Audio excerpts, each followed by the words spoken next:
Hello students, welcome back to my class Chemistry Gurukul.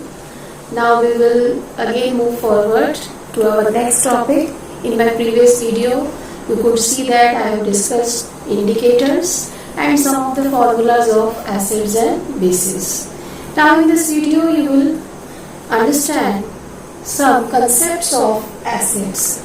As you could see here, I have written understanding acids. Generally, children have myths in their mind about acids because since their childhood they are studying about only the basic nature of the acid, that is sour in taste.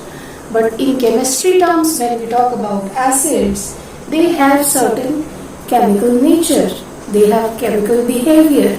So what is that chemical behavior? Children, in 1984, a Swedish chemist named Arrhenius did some experiments and he concluded that those substances which dissociate in aqueous medium and produces H plus ion or hydronium ion, they are termed as acids. Understood?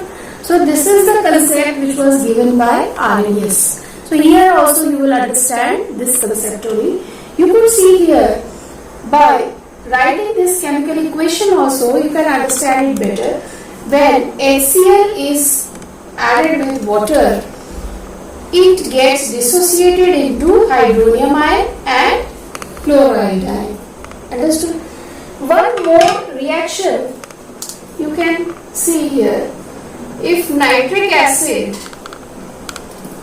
is added to water, again there will be dissociation of nitric acid and nitronium ion will form along with hydronium ion. This is hydronium ion, or you can say H plus ion also. This is nitric acid. Okay. See children, you could see in these two reactions, I am writing or symbolizing only single arrow here. Means this single arrow shows complete dissociation. Complete dissociation means all the molecules or atoms has been dissociated in the aqueous medium. But certain acids like acetic acid, what is the formula of acetic acid? CH3COOH. When you will add water to it, it will also do dissociation, but this will not be the complete dissociation. It will not show complete dissociation and there will be this type of arrow. These arrows shows that there will be forward reaction and backward reaction also along with it. Means it shows incomplete dissociation of this acid, means these acids comes under weak acids. They are also called as weak acids. They are also organic acids. So we could see that acids are further classified according to their sources and their strength. When we talk about their strength, they are classified into strong acids and weak acids. Generally, mineral acids are strong acids. They dissociate completely. For example, hydrochloric acid and sulfuric acid, nitric acid. However, weak acids like acetic acid, carbonic acid, hydrochloric acid, formic acid, hydrogen sulfide, they all show incomplete dissociation. That's why they come under this category, that is weak acids. Now, in my previous video, I have already told you that acids, on the basis of their sources, they are further categorized into mineral acids and organic acids. This you must be knowing. So I hope we should move on to the next point. Next point is that some of the child asked me, ma'am, what is the meaning of concentrated acids and dilute acid? So children, I will explain you what is the meaning of concentrated. If you want to write, you can write down also. Concentrated acids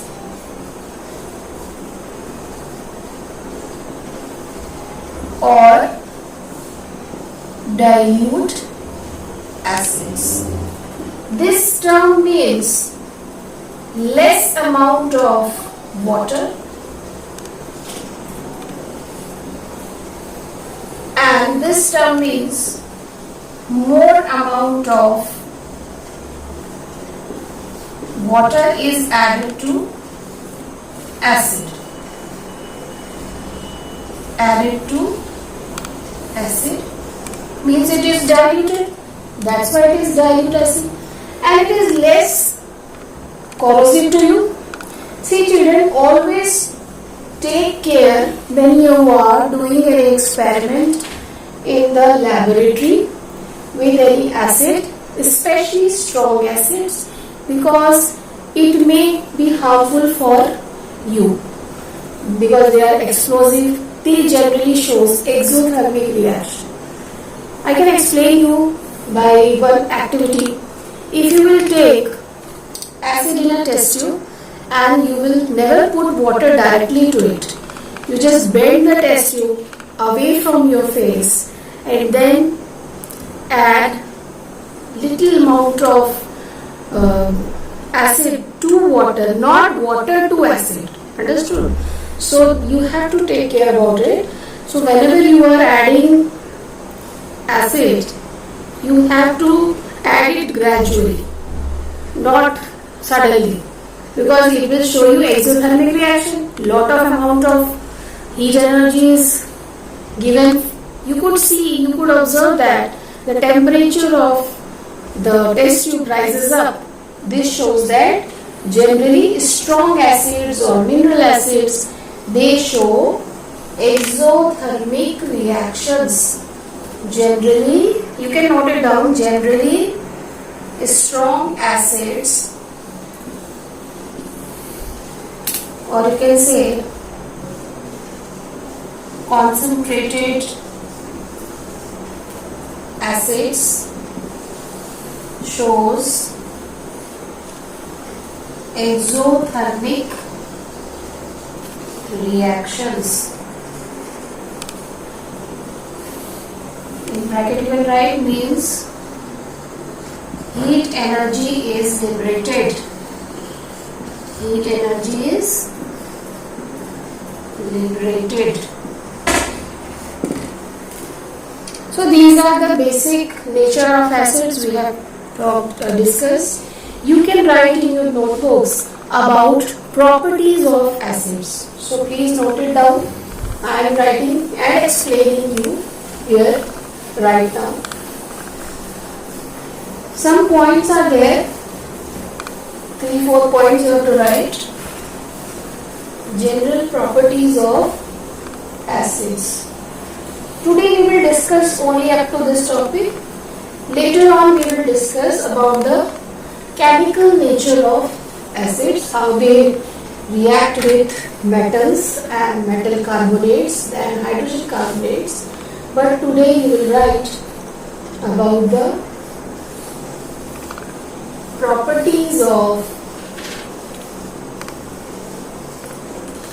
acids.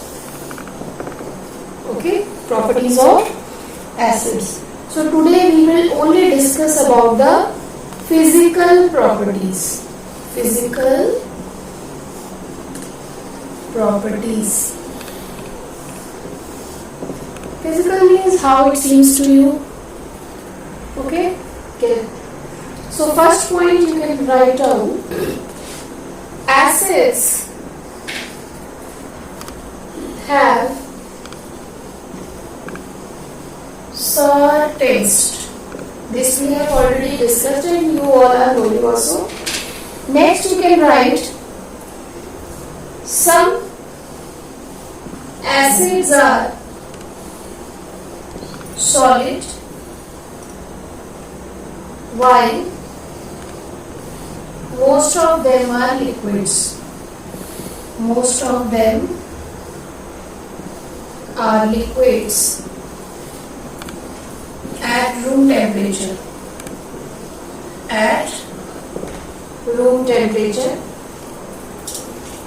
Next, third you can write acidic solution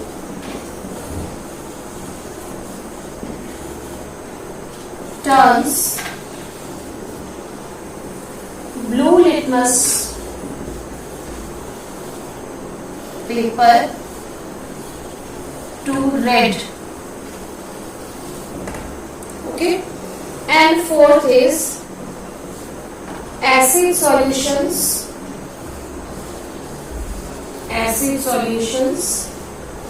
conduct electricity in aqueous medium.